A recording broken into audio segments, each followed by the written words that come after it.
Welcome to War Games, hosted by the sales genius Joe Ingram. If you're looking to win the sales battle, then you have joined the right team. In the War Games group, we devise strategies for sales, marketing, branding, mindset, and attitude.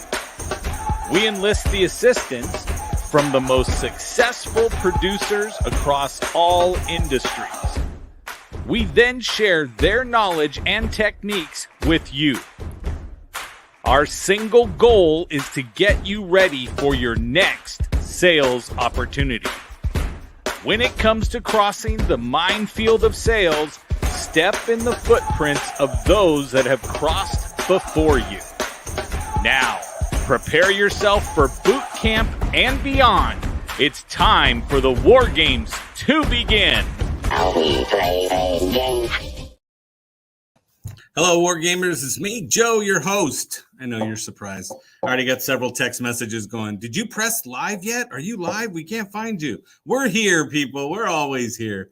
So I'll bring Brian up, my co-host for today. So let's look at this, guys. I'm excited today because I got connected through introductions of somebody saying, you know who you need to talk to. And I was like, I always love that. I'm like, who do I need to talk to? Okay. And Ryan was the name that was given to me. Founder and CEO of Whale Boss, where he helps technology founders, right? All those really smart people grow from 1 million to 30 million. So he's looking at 30x from what they're able to produce. And I can tell you it's a big difference from going from 0 to 1 million and then taking off from that million and above. And it's a whole different set of rules and a different set of elements are there. So we're dealing with a real smart cookie on this one. But he's put the principles that he used to achieve the same results personally. Okay. And he's taught over 800 VPs and leaders of proprietary enterprise sales frameworks for startups and companies like these little ones you may have heard of, like Google, Amazon Web Services, Stripe, Salesforce, Uber, right? All those ones that you may have apps on your phone already for it. So I am really excited to bring up on our stage today, Ryan Staley. How are you, Ryan? What's up, guys? I love the intro, love the video, was rocking out to it. So great job, whoever put the production quality there. I love it, man. Yes, thank you. I'm excited because I did it. Yes. So we got somebody already who's heard a couple of your companies that you helped out to go through there. So awesome. What I did, guys, is based on all of this wealth of information that he had, I did ask him if he could come up on the show today and say, Ryan, could you help us in the fact that what are some of the things you did that to build that personal brand of yours to get to $30 million, to turn around and say, how do you do that when I don't have an unlimited checkbook from a $30 million company right now, but I want to get to that point? So okay. Both Brian and I, entrepreneurs, business owners, and we're greedily wanting to know the answer, but so does the people that are watching and all the people that are going to be doing the actual replays. So at 2:00 on a Wednesday, not necessarily can everybody get to us, but they do watch in the middle of the night and come back to us. And so in the show notes for everybody else is every way that you can find Ryan, find him on LinkedIn. You can find his website. You can get to him through everything in the show notes. But Ryan, thank you for being here. I do appreciate you coming in and sharing with us. Yeah, no problem. Really, really appreciate the opportunity to talk to everyone and just kind of share some of the things I've learned. Obviously, this is not stuff that all came natural right out of the womb or anything like that. You know, it was stuff that I had to kind of go on like 5 a.m. flights and travel across country and make a lot of sacrifices. So now it's hardwired into me. So if I could pass it on to anyone so that they don't have to go through the same thing, I think that'd be a huge win for me today. So and in the part you mentioned about talking about like, okay, how do we go from that 0 to 1 as well? There's some really cool things that I could talk about afterwards because I literally was just at a SaaS event where I was talking and I was presenting to SaaS executives, a lot of SaaS CEOs. And that was one of the things is like, hey, what's the 2023 update for this? And so there's a couple of things I shared there. But I think maybe like the most important thing is like just a little bit of a backstory, not like a deep 10-minute backstory or anything, but at least some context. Yeah.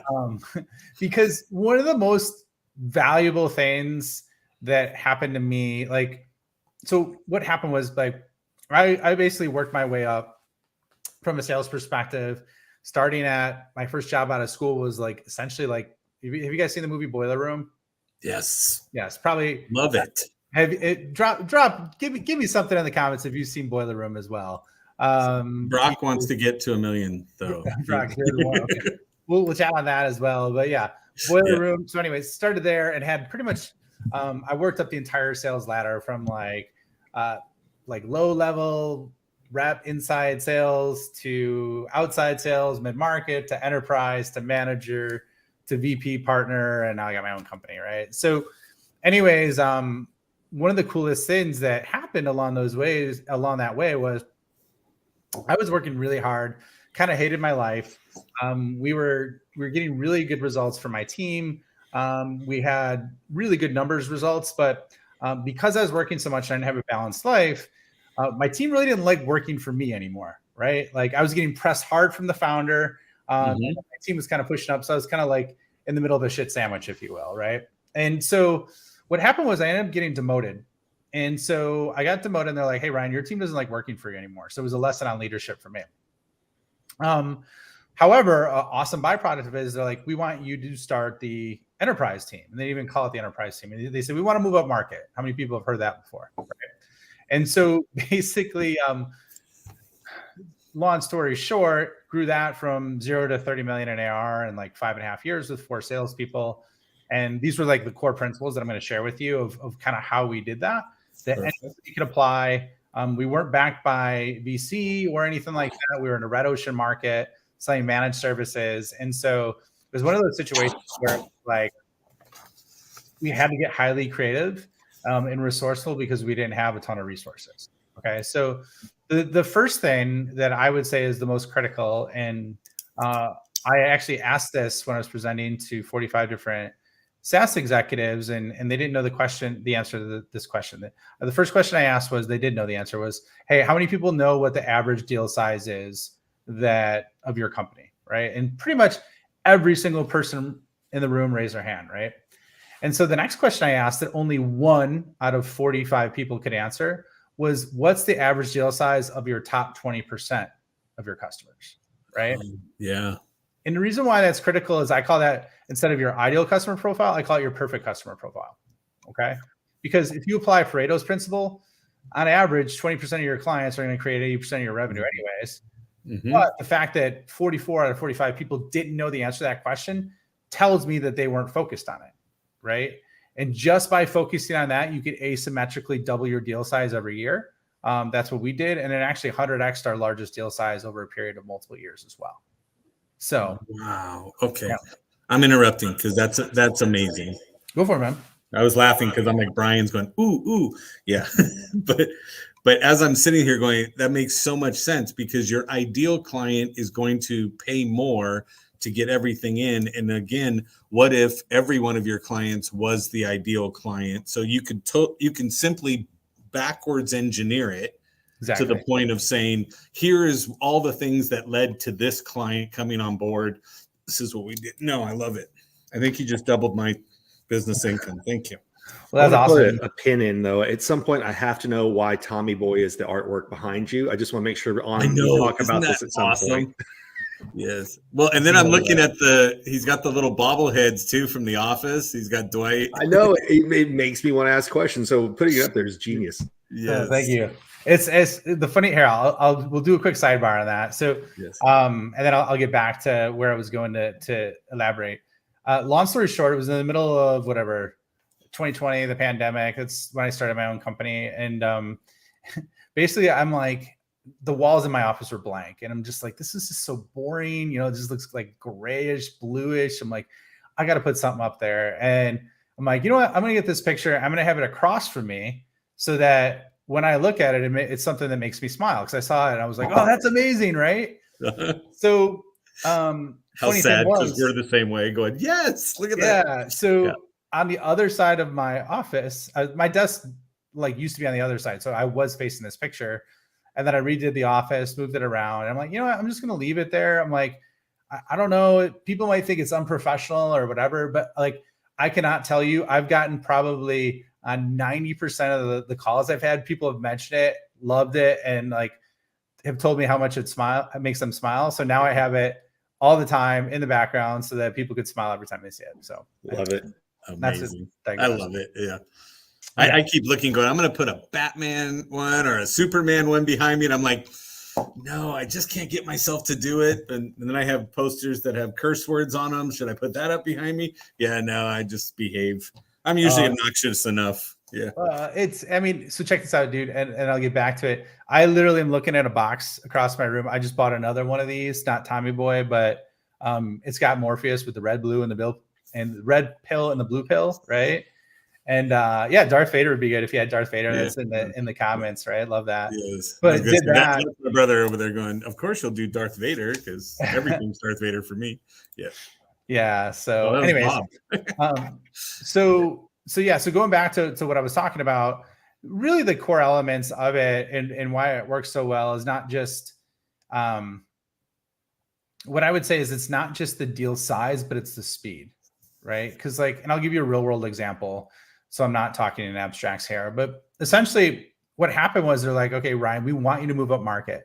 I had no team, no budget, no playbooks or anything, right? So I actually did this as a rep because I got really pissed when there's a guy who basically was at 130% of his quota and he was working 30 hours a week. And I was working 60, 70 hours a week, scratching and clawing to 100%. I'm like, how is this guy doing it? Right.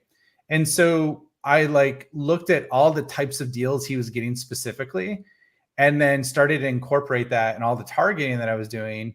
And so it worked for me as a rep and basically helped me get to that 130% while working 20 hours less a week. So I'm like, okay, if I do this and this scales to a team, that's going to create a multiplier effect.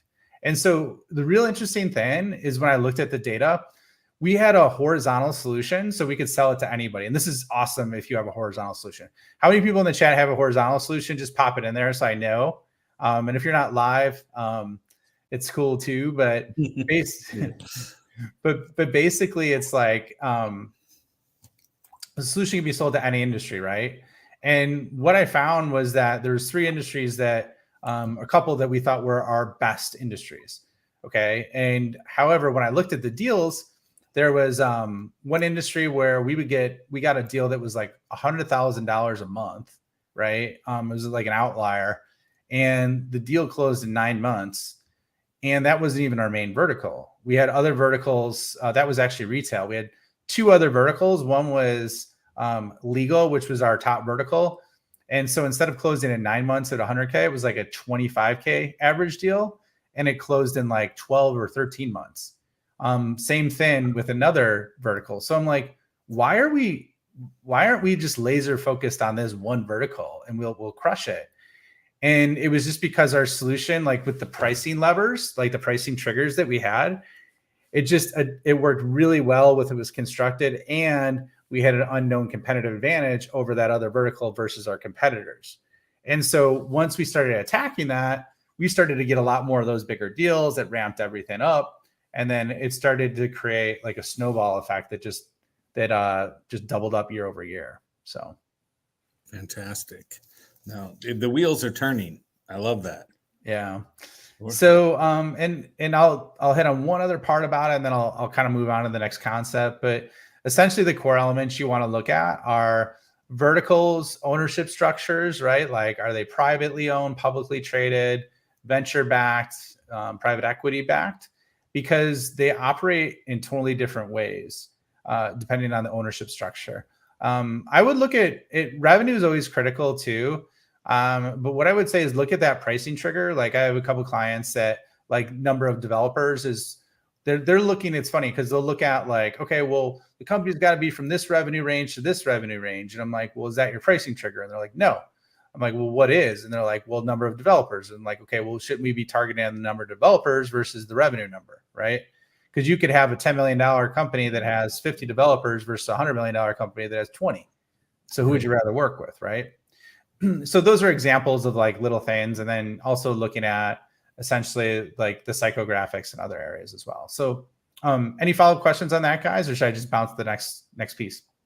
I'm going to say go. Well, actually, can I ask a real quick question? So you're talking about each ownership structure closes differently. So obviously people know like LLC, S Corp. Then do you break it down by like 0 to 100 employees, 100 to 1,000? What are the other ways that you break it up? So like, here's what I would do. I would look at, and I kind of neglected to talk about this part. I would look at your, if whoever it is, whoever's listening, whether it's your targets or your company, like your top 5 biggest customers, your top 5 fastest deals, and your top 5 biggest losses. Those are probably the best ways to look at it. And then you'll understand and start to see trends and patterns of what those sweet spots are in terms of revenue is fine, but what'll happen is when you look at all this data collectively, you'll see like trends that are kind of weird, right? And that's exactly what you're looking for. You want to find the weird outliers that like, okay, well, why is this deal? This is a top 10 deal in our entire company, but it closed in 2 months. Like, why is that, right? And then kind of what Joe mentioned is like you reverse engineer why that happened, and then you recreate that with other solutions of lookalike companies like that.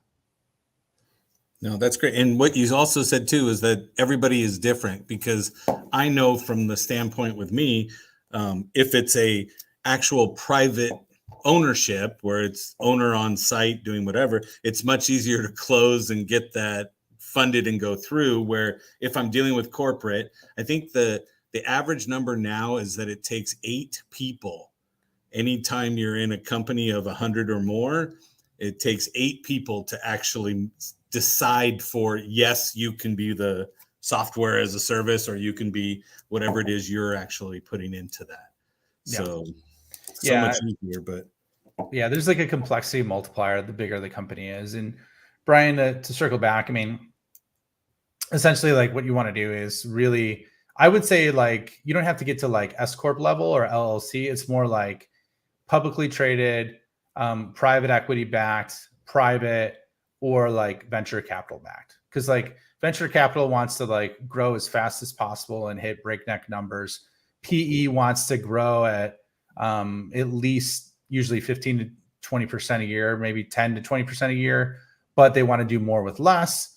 Private could be a family piece, so they might just be looking at cash flow. And then publicly traded is really dictated by the stock price, right? Like keeping that stock price high. So they look at OpEx expenditures really close. So those are just a couple examples. But even though it doesn't sound like it's that big of a deal, like that massively influences how executives make decisions. And so that's why it's always good to understand that. No, that's great. Thank you. Thank you. Okay. So going on like the other, and how much time do we got, guys? Because I know we wanted to hit the chat. You've got another 20 minutes or so. Okay. So we got a little bit of time. All right. So I'll, the next 2 pieces that I would look at. So I look at kind of like 3 legs of the stool. One's targeting. And so with targeting, I just went through that. The next is really what I would call, and I created a methodology called the whale selling system. So essentially what it is, and the thing is, I've talked to CROs about this. I've talked to VPs of sales, probably hundreds of them. And what I've heard is that the current sales methodologies right now are incomplete, right? Because they were all piecing together multiple different components. And so like one of the things that I found is a lot of them focus on process or they'll focus on execution, but they're more internal facing. So it's all about like what happens inside the company as opposed to the opposite side of really the other side. And there's 2 components to it. There's what I call the business strategy and the relationship strategy, and they orchestrate themselves through decision funnels. And so what I mean by that is like, and I'm not knocking any of the core methodologies. I just think they're incomplete based on real life usage. At least that's what I found, right? And where I see the number one thing that most people miss is they do a good job on the process once they're mature. They do a good job on like some of the questions, but they don't orchestrate they try and orchestrate things at the enterprise level, the whole company, but they don't necessarily look at vertically, like from C-level, director, manager, end user, and then horizontally, right? Across different departments. And then basically the reason why that's critical is because if you look at it, there's the enterprise result that you're trying to achieve, but then you almost have to look at it segmented down to each individual of, how are they evaluated? How are they motivated? And like, how are they driven emotionally? Right? Because what their KPIs are in terms of how they're evaluated is usually dictated by an outside force. They don't get to be executives at bigger companies unless they have something strong motivating them outside. It could be family, it could be status, it could be career, whatever, but it's really understanding those underpinnings at an individual level. And then once you do that and understand it, then you could orchestrate the politics and who to focus on, when to focus on across those 8+ decision makers or people that are involved in an opportunity. Fantastic. So evaluated, motivated, and their emotional biased, or what they're moving forward. Triggers. That's such a bad word nowadays. Well, like, here's what I would say is like, in a simple example, and this will hit on a couple of them, but like the first large deal I closed, we got them up to like $200,000 a month, and this was at a rep, and wow. The deal almost didn't happen. And the reason being was I was working with this organization. It's called Towers Watson. And I didn't know what I was doing at the time. I was a rep. It was the first big company I was working. Almost had the deal across the finish line. And they're like, hey, guess what? I'm like, what? They're like, we're ready to move forward, but we need you to talk. We just hired a director of sourcing and we want you to talk to that person, which is usually like, it's like, I don't kiss know. of death, kiss of delay, at least. Right? Yeah. So I love this guy too. I got to know him over time. Really good person. Got to know him. And one of the things that I kind of found out was that he actually told me once I built a relationship with him emotionally, because I knew it was driving him, understand like how he was evaluated, when he got bonused, how I could, contribute to that, or like how the project could, not like how I would donate to it, but how I could, basically formulate the project so that it helped him hit his bonus, which helped him at home, which helped him help me. Right. Yeah. So that's an example. No, that makes perfect sense. So then the third leg of the stool is really what I would call, there's two elements that we leverage because we didn't have any SDRs or we didn't really have demand gen at all. So there's two core ways that we really grew the company. And one is event-led growth. So because we got hyper focused on that top 20%, we knew the exact titles and verticals that they were in, and then honed in, attended those events, and then basically got and met, acquired clients at the board level of those either companies or organizations, I should say, associations or organizations, what I would say. So then from there, we leveraged referral-led growth and got referred to different people from that board level approach. So to show you how successful it was, this happened even on a deal we lost. We got referred into an opportunity that actually led to a $20 million contract on a deal we lost just because I asked for a referral, right? And so that just shows how powerful it was and how effective it could be for an organization. So like, one of the things right now that I do is I help companies systemize customer to prospect referrals, because hands down, it's like the best lead you could possibly get because it's warm, it closes in half the amount of time, and usually at 150% of the rate. So on your event-led growth, right, that you threw out, was this attending an event, or you were putting up the booth or sponsoring or all of it? Yeah. So we didn't do the event, we would attend it. So, and you could be an attendee or you could sponsor it. Like we were never like a titled sponsor or anything like that. Okay. We would get a booth, but like we would host a dinner with customers and prospects, and then we would try and jam as many meetings as possible. So it was like a finely tuned play when we got there, where we would have, it was exhausting though. We would have, meeting, booth, customer dinner, after hour, we would crush it. And by the time we come home, we would just be wiped out, but we would squeeze so much juice out of those 3 days or 2 days that it'd be totally worth it.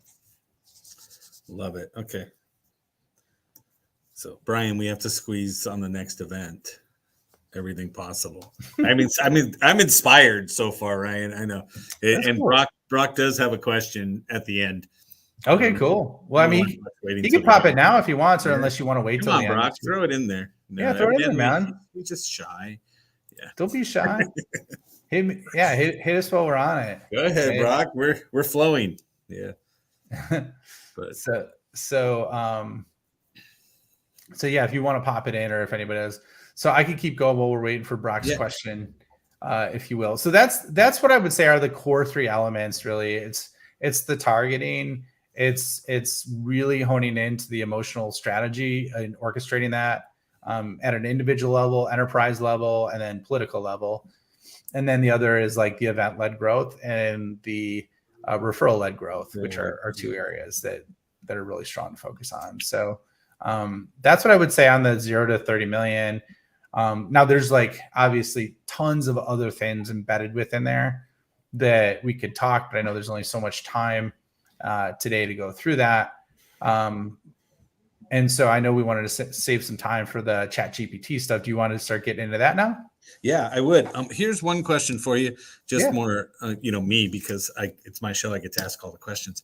But when it comes up to this, so referrals, right? As you're going in and getting referrals, the thing I find most is the referrals I get are further away to not be competition of the clients I have. So I teach sales, and I teach the sales and marketing how to effectively, increase conversions. And so my client's very happy, and he says, but I'm not going to talk to my buddy who has the same kind of company I do that competes with me down the street, because I don't want to feed him somebody that can take some of the market share I'm trying to take from him, and goes on. So my question was, how do I get around that? Or is your way of doing it going to lead me to presenting it differently to them? Or I mean, here's what I would say is like that happens sometimes. But like if you look at it, executives don't get to be executives without having built strong relationships with other executives, whether they be their competitors or not their competitors, right? So I think like a simple way you can execute on this, and this you can leverage LinkedIn for this, is really easy. If you're connected on LinkedIn, look at their connections, filter it through with the exact titles and companies that you want, and then ask them specifically to get referrals to those companies when you ask. Like that's the best way to do it, because it decreases friction of like, one of the biggest reasons why people don't refer is like, let me think about it, I'll get back to you. Yeah, definitely. Let me think about it and get back to you. And then nothing ever happens, right? Whereas if you're like, hey, hit them when they're super happy and just be like, yeah, so like on a scale of 1 to 5, what would you rate us? Oh, we rate you a 5. You're doing an amazing job. Awesome. Well, hey, I noticed you're connected to some people on LinkedIn, and would you be cool if I reached out to them and told them we work together, or vice versa, right? Or you reached out, he's like, oh, sure. And you can say, okay, here's the names of the people that you're connected to that makes sense for me to work with. Which ones of these people do you know? Or which groups of these people do you know? Right. So then you start to back them into it, because they already said they'd give you a referral. And now you're like, oh, sweet, I got this list here. Who do you know of these people? Right. And then you just get into it. And then you're like, well, I can send the email and copy you. And then that's a really easy way to convert that. So. Got it. Okay. Brock's questions in there. Yeah. All Brock did put in a question. I'll throw it up here. It looks like it's going to be a big one. So. Okay, work with the trucking management software. We have a software completely built out, making a switch from dev to selling to getting in front of clients. Any recommendations? We have $15K a month client. And I think we have one $5,000 a month client. Oh, okay. And trying to figure out how to best expand. So, okay. Brock, if I'm wrong on that one, correct us. But yeah. So Brock, are you an executive at the company, or are you in sales at the company, or can you give me some context? Because there's a couple different ways. He's in sales? Yeah, at least that's what he's been. We met Brock through another mastermind like 2 years ago. Okay, cool. Yeah. I didn't know he went to a trucking company. I didn't either. I was like, I thought you were over with so-and-so. Yeah. Yeah. But you're on it. Yeah. So we're good. That's what he said. Yeah. Okay. So I think like a couple ways selling and getting in front of clients. Yeah, like, okay, so your VP of sales. This is going to sound crazy, man. And this is one of the updates that I was saying for 2023, because this started to happen to me organically. And I don't know you, but if you're a VP of sales, I assume you have elements of being an extrovert within you. Otherwise, you wouldn't be a VP of sales, right? So one of the simplest strategies that has the lowest barrier for you to access anybody, I don't want to say in the world, but you're the only salesperson. That makes sense, but you got the title, right? Yeah, he's a startup. It makes perfect sense. So So what you could do is you could start a podcast where you interview your prospects. And if you do that, what will naturally happen is you provide them value, and you could start with your existing clients. And this is something that I help companies set up too, but start with your existing clients. So there's no barrier to entry, especially since you're small. Get referrals to their friends within there to have them on the show. And then at the same time, once you have a handful of guests on the show, it gets super easy to keep leveling up and getting bigger and bigger companies. And you could just reference the people you already have. And then what happens is a lot of times is if you provide value to them first by letting them tell their story and how they've grown and everything like that, they inherently feel obligated to want to reciprocate. And so they're like, hey, how can I help you? Or what exactly do you do? Like, these are the questions that I started getting asked, because I wasn't even doing this with the focus. It just happened on accident. And then I started having a lot of my guests convert into clients. And so it's a really simple way to level up really fast, while also creating a content machine for your startup to execute it at a high level and with really big companies. So yeah. To add some color to that, I think Brock is like 18 or 19. So he is going to look younger when he gets in front of the people. And if you're going to be dealing with people in trucking, that tends to be an older generation, right? People who are a little more experienced. Would there be any tips that you give for somebody being younger who's first getting into that in addition to the podcast? Yeah. So, and this kind of leads into the next segue is like, even if you're like, I don't know. I mean,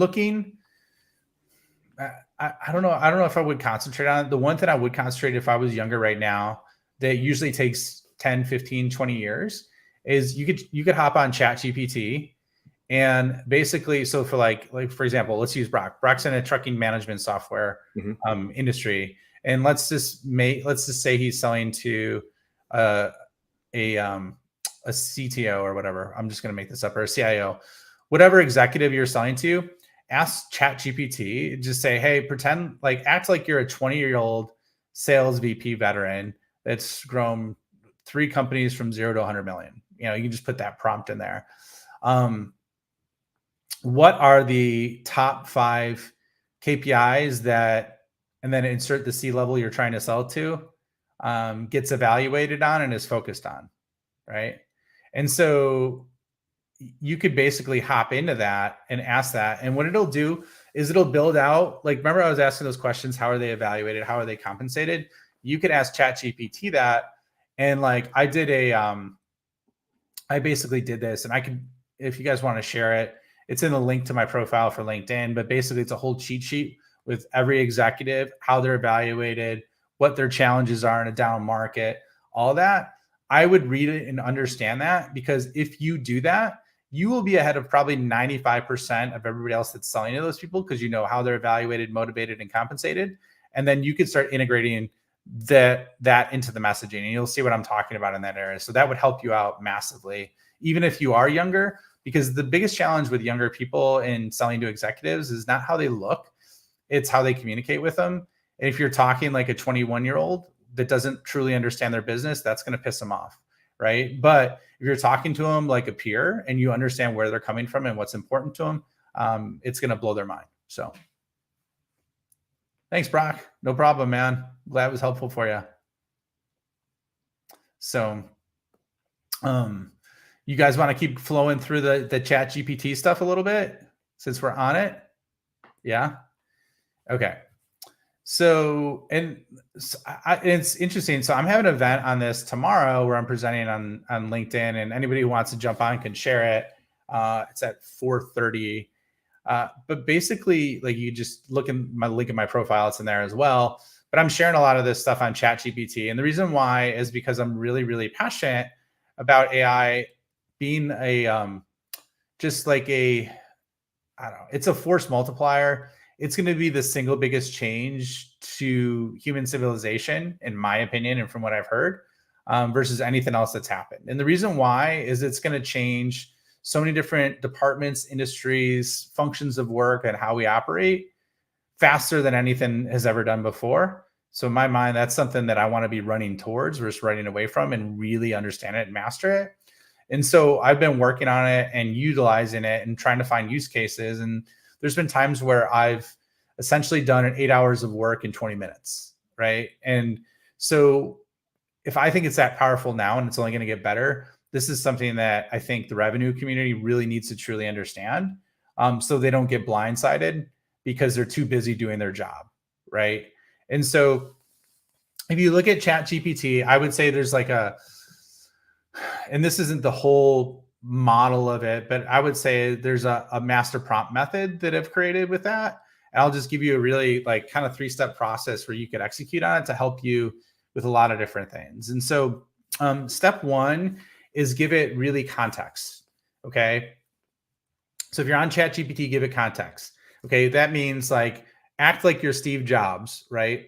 So you could do a person, a character from a movie. You could do a sports star. You could do a president. You could do a motivational speaker.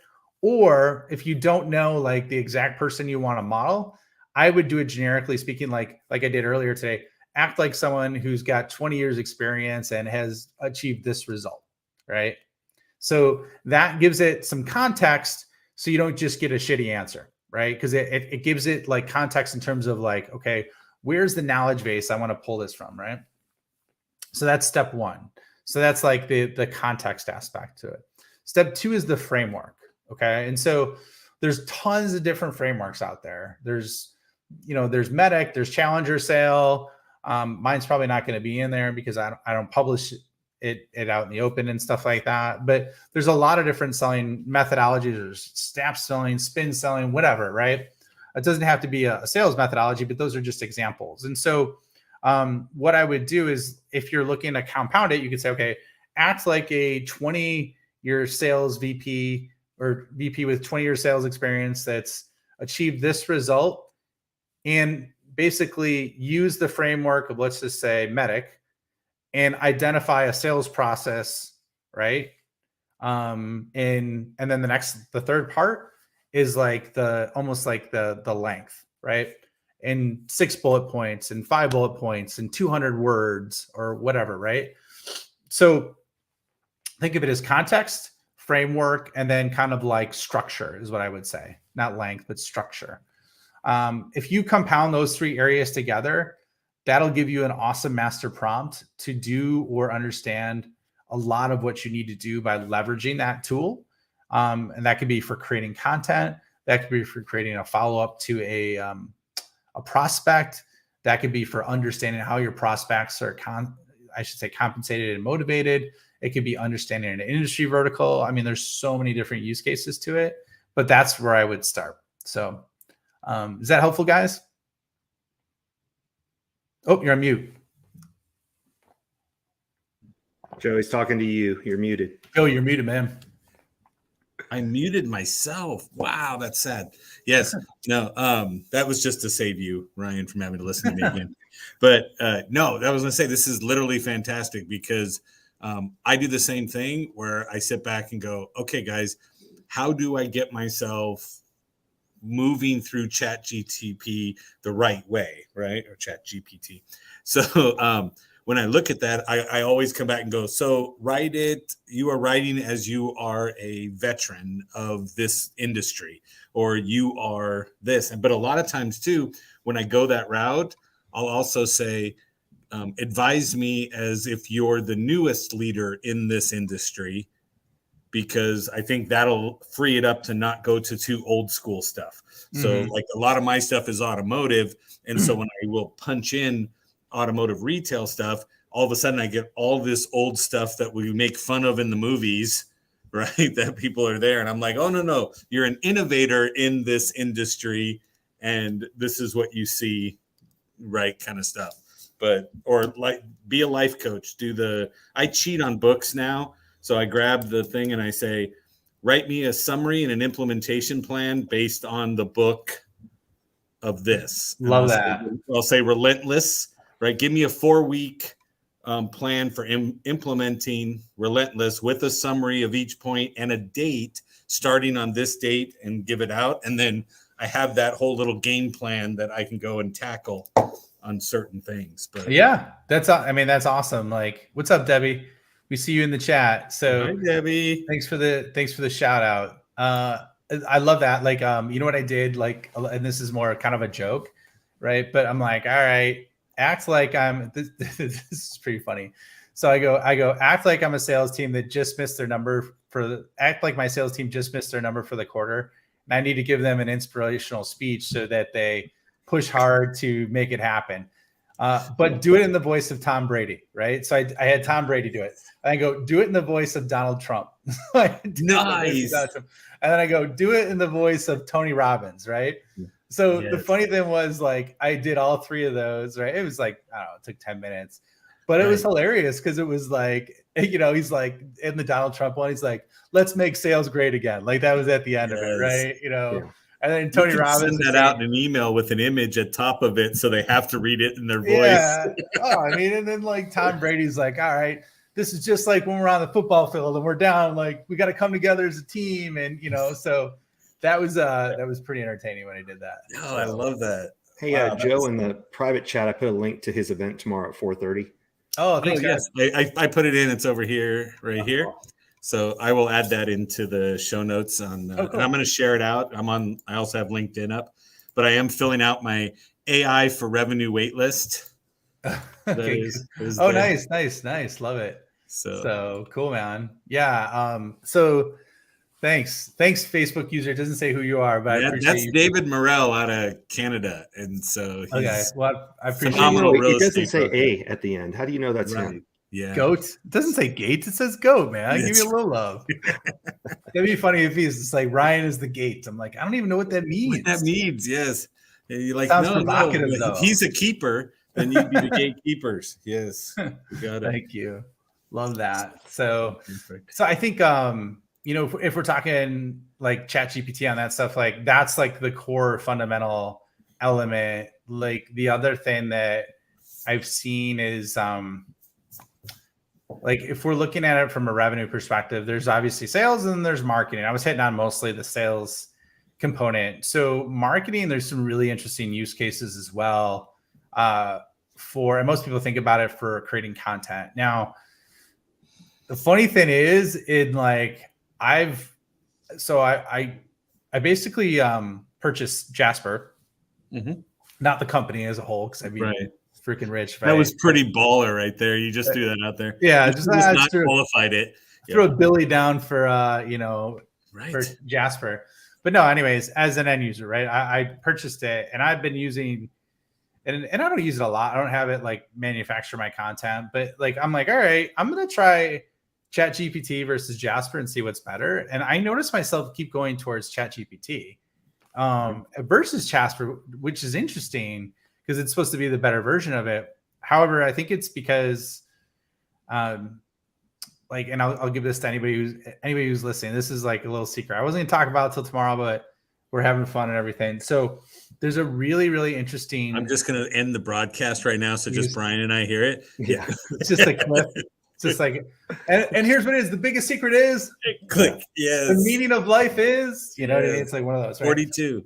Yes. So but basically it's a Chrome extension. It's free. It's called Keywords Anywhere. Okay. And basically what it is like if you use that, it started to pop up in ChatGPT. You click it, it's a little button that says templates at the bottom. So if you click on templates, it'll give you drop down with all the marketing prompts on it, right? So you could do copywriting, you could write a blog from it, you could write a whole social media account, like all of it's pre-built out with some pretty baller prompts in there. So that's a really cool tool from a marketing perspective. It's called Keywords Anywhere. I have no affiliation with them whatsoever. It was just something I came across. It was pretty cool. So I thought I would share it. Thank you. I have Chrome extension that's AIPRM. Uh-huh. And it lays on top of ChatGPT when you open it. and it has 2,042 prompts that have already been proven and user inlaid, but it pops up ahead of it. And so I like it because it says write a book with one click. So somebody had built out a prompt. It looks like this much on the screen, right? But it just says, what's the subject you want your book to be? You press the button and then it spits out a whole book for you as it goes through. But I like it because, so for example, show notes for here, I rewrote the intro and stuff using ChatGPT. Oh, nice. And I said, write a subject line that would make people want to watch the video on YouTube. And here's his bio. Now incorporate this and make it catchy or what have you. But I had a client yesterday that we were reviewing email templates. He goes, hey, can you check this template for me? And he handed me this piece of paper. And I said, you're using ChatGPT? He's like, oh my God, how'd you know that? And I said, ChatGPT, every time you say do an email template, will always have in either the first sentence or the second sentence, I hope this message finds you well. Right. And I said, so when you see that, it's like trigger, got it. And then, but in the tone, like you were saying, right, give it context. I would tell it to write it in a humorous tone. And then you give a much softer outbound email to people that is easier for them to reply to than the big long one that'll come up. Right. But no, I love it. Yeah. You can use frameworks like that or like IDA or like attention interest. Whatever. I think you can use it's later. Or you can use like PA. You just have to type in IDA, AIDA, or PAS, or it helps with a lot of that. So it's pretty cool. Yeah, it's keywords anywhere, Debbie. Perfect. I like it. Ryan, thank you. You dropped an immense amount of value. And I will send the videos over to Leah. She's already emailed me and said, thanks for having Ryan on the show. Can you send me a link to the videos, the video files? I'm like, you are efficient. She's great. Go. She's doing great. She's on it. So fantastic. That's awesome. Now he's going to tell us later, she's AI too. No. Not a real person. No, she is. She's great. Yeah. She's great. So perfect. Cool. So there you go. He likes that one too. Debbie said, great show. You're right, Thank Debbie. you. It was phenomenal. Ryan is great. We're going to get a lot more comments later on as the replays start rolling. But right. Thank you so much. And then link to, yes, you'll get it, Brock. I'll send it to you. And this will stay live on LinkedIn. It'll stay there. It's on there now. That's where Brock is watching. So it's on YouTube and it's there, but I will send you the video to cut up as well, Ryan. I appreciate you, Brian. Thank you so much for spending your afternoon with us. Now, your event was 4:30. Which time zone? It is Central Time Zone, so that's whatever 5:30 Eastern. Yes. Where are you based, Ryan? I'm out of Chicago, in the Chicagoland area. So thanks for the I saw Brian's head go up when you said 4:30 because I'm going Pacific. He's going Central, and I'm like, normally we have at least one Eastern. Right. Brian, are you Central as well or no? Yeah, I'm Dallas. Oh, okay, cool. Yeah, cool. So when I went and saw that it was at 4:30, I'm like, okay, so he's in my time zone, but I didn't know where. Yeah, he looked up at the clock, going, "I get it." I'm like, "What is he looking at?" So I got his LinkedIn profile over here that I'm stalking while I'm talking. Yeah, me too. I've got it there. So, and I put it in the link, and it's also in the show notes, everybody. So go click it, go through. Brock said he already dropped a follow as well, and Brock is in Milwaukee, the good land. Yes, good stuff, man. Home of Chris Farley, actually. Up, I think that's where he went to Marquette up there. So, all right, well, good stuff. All right, thank you, everybody. Appreciate you, and everybody else. Go out and sell something. Bye, everybody. Thanks.